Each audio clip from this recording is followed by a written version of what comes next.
안녕하십니까. 베스트 성경대학 미가서에 오신 여러분들을 환영하고 축복합니다. 이번 학기 베스트 성경대학 미가서에는 총 81분이 신청해 주셨습니다.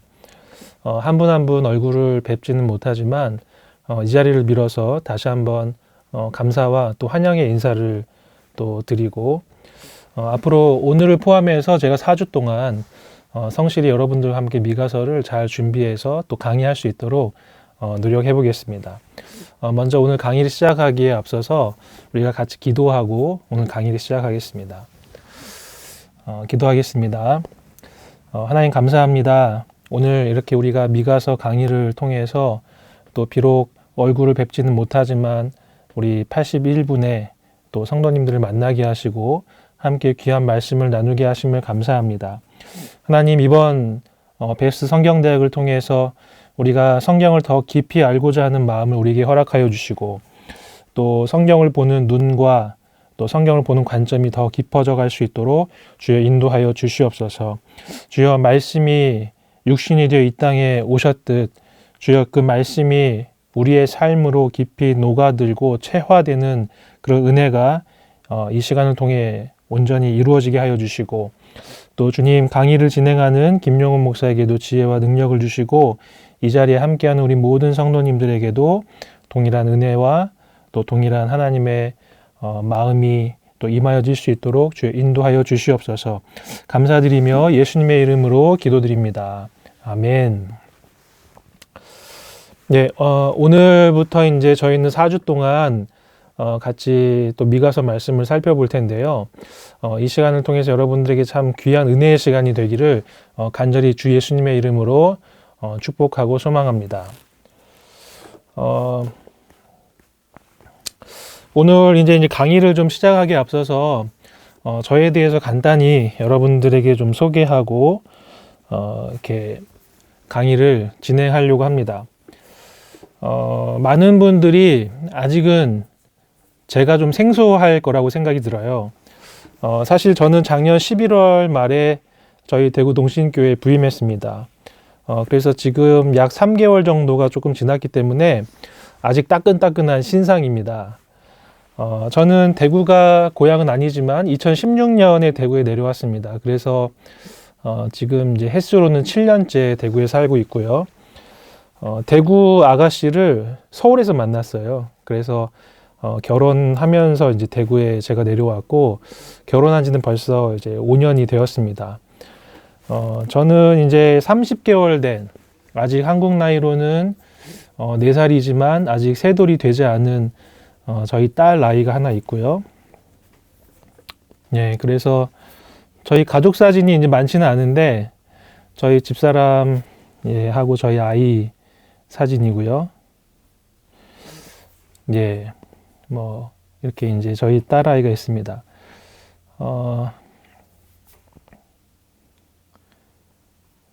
예, 저희 딸내미는 요새 이제 참 이렇게 뭐라고 해야 될까요? 장난꾸러기예요.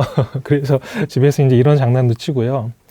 또 저번에 설 명절에 이렇게 선물 이렇게 박스가 있는데 거기 안에 이제 들어가 있기도 하고 뭐 쪽쪽이를 물고 이렇게 있기도 하고 또 제가 강의를 준비한다고 하니까 제 노트북을 뺏어가 가지고 이렇게 이제 있습니다. 아무튼 저는 이제 이렇게 세 가족이 저희 식구입니다. 앞으로 교회에서 더 자주 뵙고 또 만나 뵙게 될 때 좀 더 이렇게 서로 교제하고 더 알아가는 시간이 있었으면 좋겠습니다. 자, 이제 본격적인 이제 강의에 들어가서요. 이번 이제 봄학기 미가서 강의는 총 4번에 걸쳐서 이제 진행할 예정입니다. 우선은 제가 밴드를 만들어서 여러분들에게 또 초대를 하고 이제 밴드에 제가 강의를 올릴 예정인데요. 강의안이라든지 또 PPT 자료 또 이렇게 그런 자료들을 제가 밴드에 올려드릴 테니까 이제 다운받아서 들으시면 되고요. 또 강의를 듣고 나서 질문이 있거나 또 추가적으로 더 알아보고 싶은 부분이 있으면 그 밴드 동영상 밑에 댓글을 달아주시거나 아니면 이제 밴드에 글을 남겨주시면 제가 댓글을 달아드리도록 그렇게 하겠습니다. 그래서 오늘은 첫 번째 시간으로 이제 미가서 전체의 서론을 다루려고 하고요. 그 다음에 이제 다음 주부터는 미가서 본문을 직접 저와 여러분들이 같이 살펴보는 것으로 그렇게 진행할 예정입니다. 예, 오늘 특별히 첫 번째 시간에는 소선지서 전체를 좀 다루려고 해요. 그래서 소선지 전체 개관, 그 다음에 미가라고 하는 선지자는 누구인지, 또 미가가 살았던 시대적 정황과 또 그 당시 이제 남유다의 국내 정세는 어떠했는지를 같이 좀 살펴보려고 합니다. 그리고 마지막으로는 왜 우리가 이 소선지서를 읽어야 되는지 이제 그런 부분을 간단히 여러분들과 좀 나누려고 합니다. 자, 제가 이제 오늘 강의를 시작하면서 좀 여러분들에게 질문 한 가지를 드리고 싶습니다. 자, 어떤 질문이냐면요. 여러분들께서 소선지서를 떠올렸을 때 드는 생각이나 이미지가 혹시 어떤 것들이 있으신가요? 잠시 제가 10초의 시간을 드리겠습니다.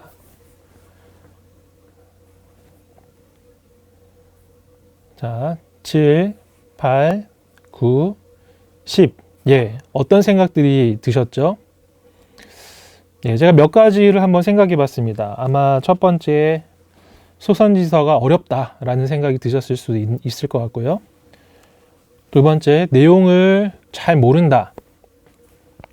그리고 소선지서의 어떤 시간적인 그 배경이 너무 좀 중구난방인 것처럼 보인다 라는 생각이 드실 수도 있고, 소선지서를 읽었을 때 그 내용이 그 내용인 것 같다라는 생각이 들 수도 있을 것 같습니다.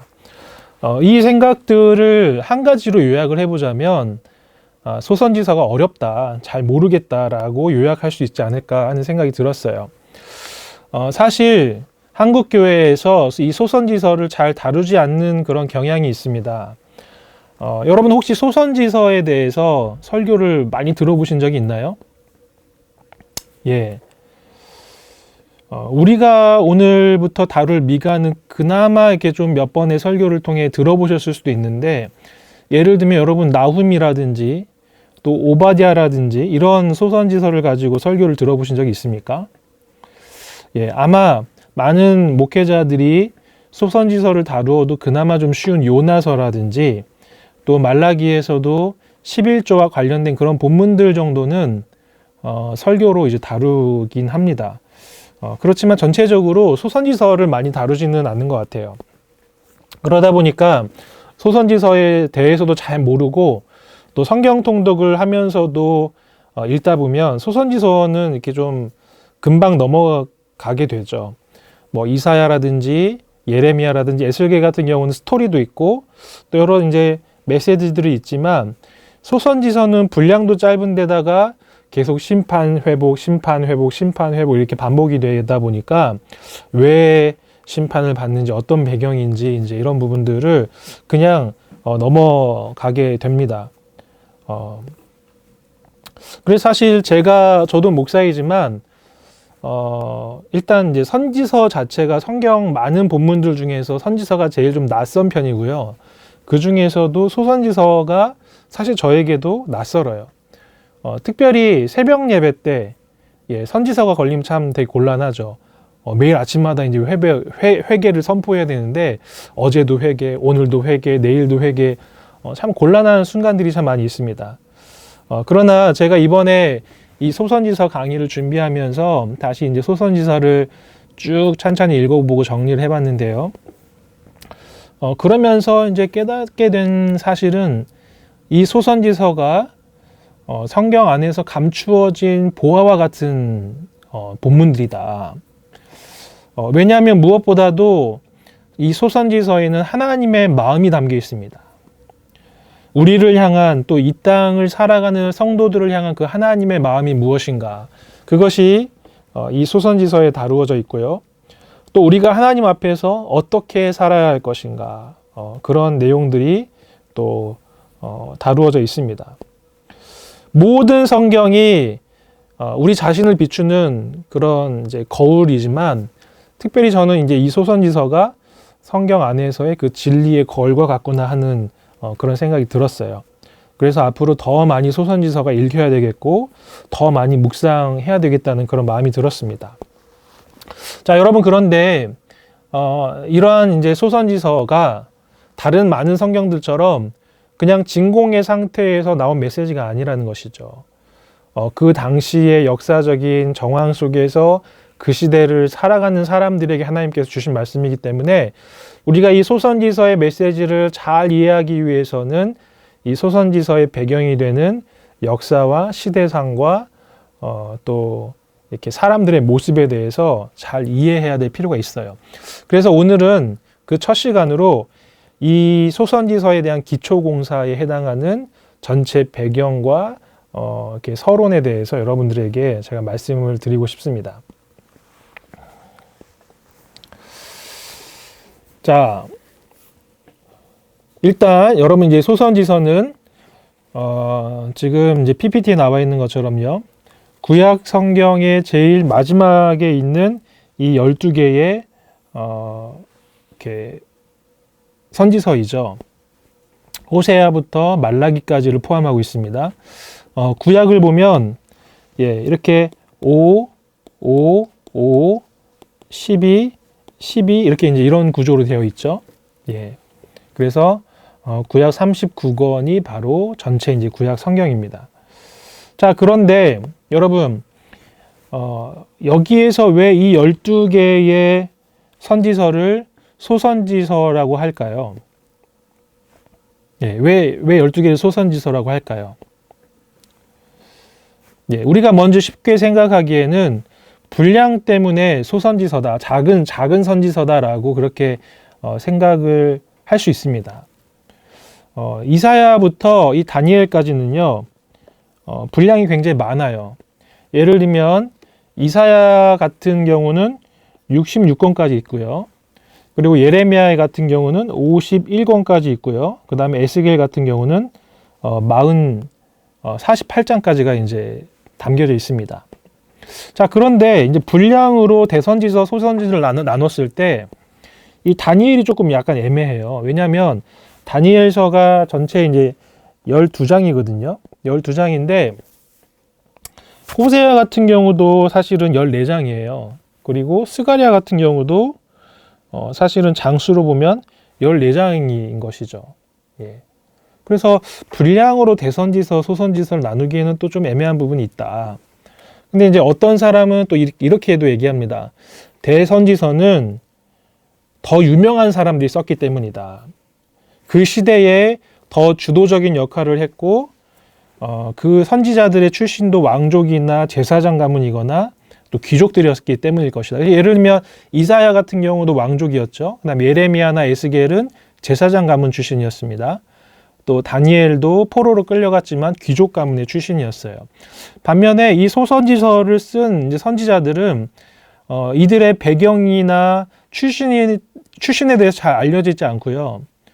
아마 평민이었을 걸로 추정되는 사람들이고 당대에 그렇게 이제 큰 영향력이 있는 사람들은 아니었을 것이다라는 이제 그런 의견들이 있습니다. 자, 어떤 것 하나로 이제 딱 부러지게 왜 대선지서냐 소선지서냐 이렇게 우리가 설명을 좀 하기 어려운 부분이 있지만요. 그렇지만 이제 우리는 교회 전통을 따라서 이 12개를 소선지서라고 이제 불러왔다. 이제 이 얘기를 여러분들이 드리고 싶고요. 자, 그리고 이 소선지서라고 사실은 처음에 이름을 붙인 사람이 우리가 잘 아는 초대교부였던 성 아우구스티누스가 이 용어를 처음 썼다고 이제 그렇게 알려져 있어요. 자, 그런데 우리가 이제 이 사실로부터 알 수 있는 또 다른 사실은요.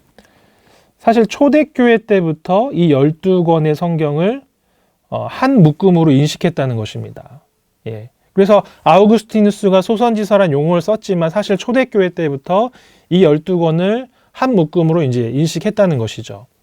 그리고 더 놀라운 사실은 아우구스티누스보다도 500년, 600년 전인 주전 2세기에 이미 이 12선지서를 하나의 묶음으로 인식을 했었습니다. 자, 그 대표적인 증거가 주전 2세기의 외경이었던 이 벤 시락의 집회서라고 하는 이제 책이 있어요. 이 책은 포로기 이후에 이스라엘 백성들이 이제 정경이 아닌 그 외경으로 이렇게 기록된 책인데요.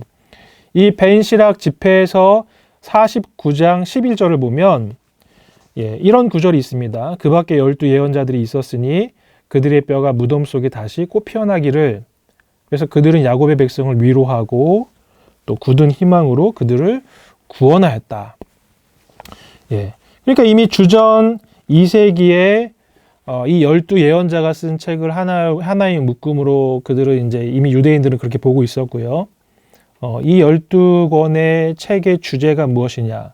백성을 위로하고 또 희망을 전하는 것이었다. 이제 이렇게 얘기하고 있는 것이죠. 자, 그렇다면 우리에게 또 다른 이제 나오는 질문은 무엇이냐면요.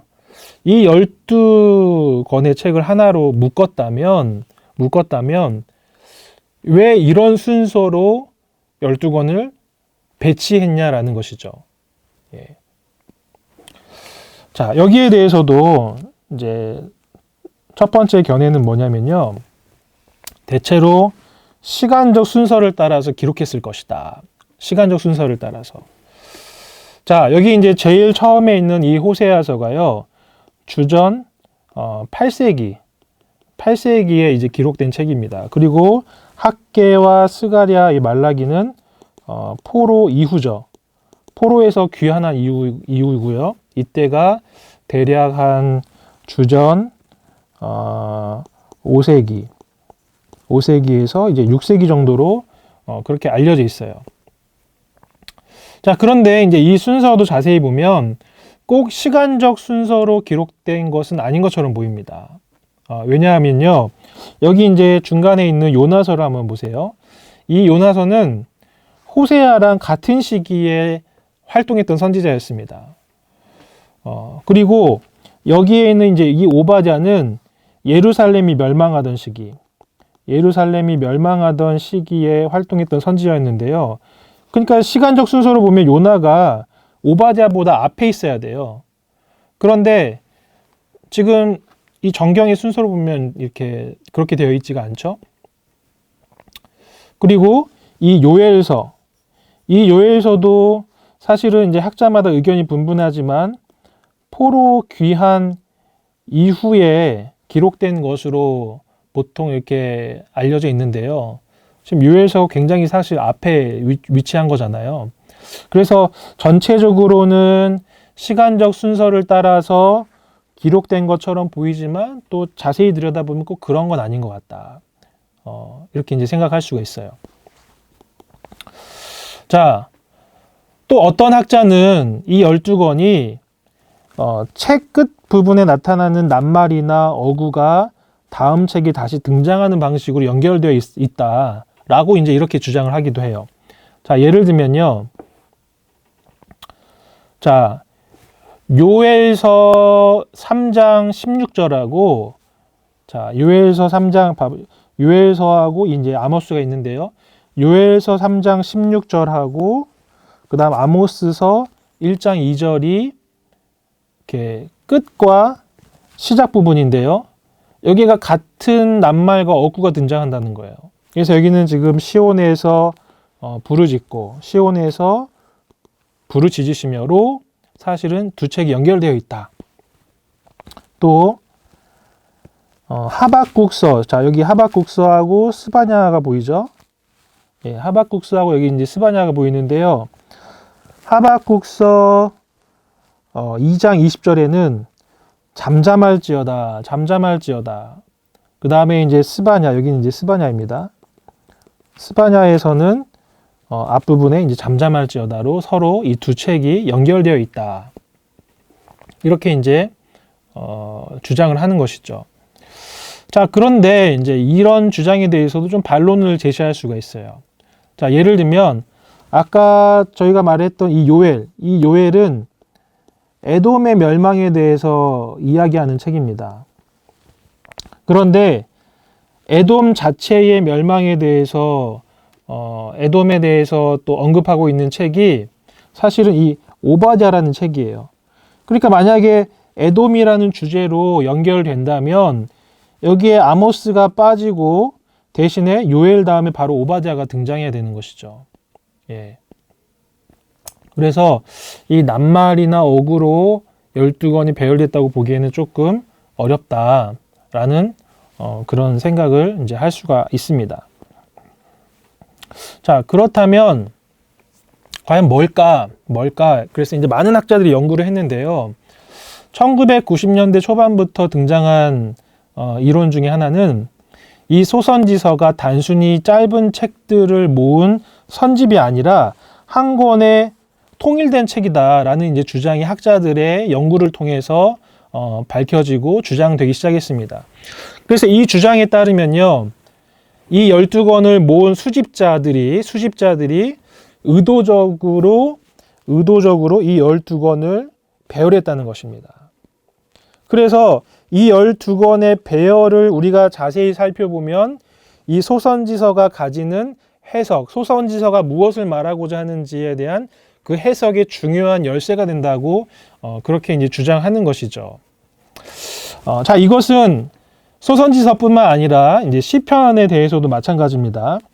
자, 여러분 시편 같은 경우도 전체 150편의 시가 모여져 있는 책이에요. 저자도 다르고 시대도 다르고 배경도 다릅니다. 그런데 이제 이 150편이 전체 5권으로 이렇게 묶여져 있어요. 과연 어떤 기준으로 묶여져 있을까? 그래서 많은 학자들이 이제 연구를 해봤는데요. 이게 결국은 다윗 왕권에 대한, 그리고 다시 마침내 오실 메시아를 예표하고 메시아 왕국에 대한 내용이다. 이 시편 전체가. 그래서 1권은 다윗의 시가 주로 모여져 있는데 이 메시아 왕국을 세우기 위한 그 과정을 보여주는 것이고, 자, 2권은 이 메시아 왕국이 이제 세워졌어요. 그래서 솔로몬을 통해서 이 메시아 왕국이 절정에 이르게 되는 것이죠. 자, 그런데 안타깝게도 솔로몬의 어떤 타락으로 인해서 이스라엘 이 민족이 두 나라로 남왕국과 북왕국으로 나눠지게 되고 백성들이 죄를 짓게 되고 이 왕국이 황폐화되게 되죠. 그래서 결국 마침내는 포로로 그들이 끌려가게 됩니다. 그런데 이제 4권부터는 무슨 내용이 나오냐면 다시 회복해 하실 하나님에 대한 소망이 나오고, 마지막 이제 이 5권에서는 이 땅이 아니라 언젠가 다시 오실 그 메시아를 통해서 이루어질 완성된 메시아 왕국. 그래서 이렇게 시편 140편을 넘어가면은 성전에 올라가는 노래다라고 이제 그렇게 기록이 되어 있는데요. 이 시온으로 하나님께 예배와 찬송을 드리기 위해서 백성들이 몰려드는데, 이때 그 백성은 이스라엘 백성뿐만 아니라 이방인들도 포함하는 그런 온 열방이 성전에 올라가서 하나님께 찬송하는 그 완성될 메시아 왕국을 보여주는 것이다라고 시편 구조를 그렇게 이제 학자들이 보는 것이죠. 자, 마찬가지로 이 소선지서 12권도 어떤 주제를 가지고 12권이 배열됐다는 것인데요. 그것이 무엇이냐? 학자들의 연구에 따라서 이런 동심원 구조를 가지고 있다라고 그렇게 이제 이야기를 합니다. 자, 이렇게 동심원 구조는 이스라엘 이렇게 히브리 문학 양식의 독특한 이제 그 어떤 구조인데요. 그 당시에는 글자 세대가 아니고 이제 구술로 어떤 지식을 전달하는 그런 시대였기 때문에 이제 잘 기억하기 위해서는 어떤 특정한 이제 구조들을 가지고 이렇게 배열을 했다는 거예요. 그래서 보통 이제 이 동심원 구조를 우리가 뭐 교차대구 혹은 뭐 키아즘 구조다 이런 표현들을 하는데요. 자, 내용은 그렇습니다. 서로 병렬이 되는 내용을 이렇게 짝을 지어가지고 이렇게 이제 배치를 한다라는 거예요. 자, 이 관점으로 12권을 보니까 어떻게 되냐면요. 호세아하고 말라기가 서로 짝을 맺더라. 자, 왜냐하면 호세아의 주된 내용은 언약을 위반하고 하나님을 떠난 백성들. 그렇지만 하나님의 신실하신 사랑. 남편이 있지만 다른 남자들과 음행하는 그 호세아의 아내를 찾으러 가는 그 호세아를 통해서 하나님의 사랑이 무엇인가를 이제 호세아가 보여준다는 것이죠. 자, 그런데 이제 말라기서는 뭐냐면요. 하나님께서 언약을 회복하실 것이고 이스라엘 백성들을 향한 하나님의 그 사랑을 포기하지 않는다. 이 두 권이 서로 짝을 맺는다는 것입니다. 자, 그 다음에 이제 이 요엘서는요, 포로의 귀환, 그리고 하나님의 성전인 시온에서 이 열국을 심판하는 내용이 요엘서에 담겨 있어요. 예. 자, 그렇다면 이제 학개서와 스가랴는 뭐냐면요, 포로에서 귀환한 공동체가 성전을 재건하는 거. 예. 그리고 시온에서 또다시 열국을 심판하는 내용. 학개와 스가랴는 이것을 담고 있어요. 자, 그 다음 아모스서에서는 이제 주된 주제가 여호와의 날, 그리고 하나님의 공의가 무엇인가, 또 남은 자 사상을 다루고 있는데 이 스바냐에서도 주된 주제가 여호와의 날이라는 것이죠. 그리고 하나님의 공의를 다루고 있습니다. 예. 또 마찬가지로 오바댜서는 에돔에 대한 심판을 다루고 있어요. 이스라엘 백성, 남유다 예루살렘이 멸망할 때 에돔이 그것을 비웃고 조롱한 것에 대해서 에돔 너희도 심판을 받을 것이다. 이제 이게 오바댜서의 주제거든요. 그래서 에돔도 심판받을 것이다 라는 것을 주장하면서 오바댜는 하나님은 공의의 하나님이다 라는 것을 오바댜에서 주장한다는 거예요. 자, 그런데 하박국서의 주제는 뭡니까? 하나님, 왜 저 바벨론을 통해서 이스라엘 백성들을 심판하십니까? 저 불의하고 저 강포한 자들을 하나님께서 왜 그대로 두십니까? 라고 하박국이 그렇게 하나님께 질문하는데요. 하나님 뭐라고 말씀하십니까? 유다를 심판하기 위해서 바벨론을 사용했지만 나는 바벨론도 심판할 거야. 예. 그래서 하나님은 여전히 공의의 하나님이다라는 것이 바로 하박국서의 주된 메시지죠. 또 요나서는 어떻습니까? 예. 니느웨에 가서 회개의 메시지를 선포했더니 니느웨의 그 수많은 사람들이 하나님께 돌아왔다는 말씀이죠. 근데 나훔서는 니느웨가 심판받을 것에 대해서 하나님께서 얘기하고 있어요. 자, 이렇게 이제 짝을 이룬다면 결국 가장 중심에 있는 것은 이 미가서인데요. 이 미가서는 소선지서 전체에 있는 이 모든 주제들이 다 집약적으로 녹아져 있는 것입니다. 예. 그래서 이 성전이라고 하는 주제가 이 미가서에서도 등장하고요. 또 하나님의 통치에 대한 메시지가 있고, 또 메시아 사상이 등장하고요. 남은 자, 그리고 언약을 하나님께서 다시 이루실 것이다. 이 전체 소선지서의 메시지가 이 중간에 이 미가서에 담겨 있다라는 것이죠. 예, 그래서 우리가 이제 앞으로 계속 살펴보겠지만요. 이 미가서에서도 가장 핵심이 되는 구절은 미가서 6장 6절에서 8절이다. 이게 바로 이 전체 12권의 핵심 메시지다라고 그렇게 이제 학자들이 주장을 한다는 것입니다. 그래서 사실 저는 제가 이제 이런 내용을 연구하지 않고 제가 이제 미가서를 선택했는데요. 내가 이제 이 미가서, 소선지서의 전체 핵심이 되는 이 미가서를 너무 잘 선택했다. 그리고 이 미가서 강의를 듣는 여러분들도 정말 이 소선지서 전체의 핵심이 되는 미가서를 잘 선택하셨다라고 그렇게 말씀을 드리고 싶습니다. 자, 그렇다면 이제 우리에게 이제 이런 질문이 들 수 있잖아요. 과연 어떻게 이렇게 12권의 책이 딱딱 맞아 떨어지게 이렇게 될 수 있지? 사실 12권은 저자도 다르고 또 배경도 다르고 시대도 다르고 주제도 다른데 어떻게 이 12권이 이렇게 일관된 구조를 가질 수 있었을까? 여기에 대해서 자유주의 신학자들은요, 후대에 이렇게 아구를 딱딱 맞아 떨어지게 하기 위해서 후대의 사람들이 이 소선지서의 내용에다가 뭔가를 편집했거나 첨가했을 것이다 라고 그렇게 이제 주장을 합니다. 그렇지만 이거는 사실 이렇게 맞지 않는 내용인 것 같아요. 소선지서는 아까 우리가 그 외경의 내용을 보았던 것처럼 그 오래 전부터 정경으로 사실 인정을 받고 있었던 성경이기 때문이에요. 자, 또 어떤 사람들은 선지자들의 그 어떤 전통 속에서 익숙한 낱말과 어구들을 사용했기 때문에 비록 시대는 다르지만 비슷한 내용을 이제 가지고 있을 것이다. 이렇게 이제 주장을 하기도 합니다.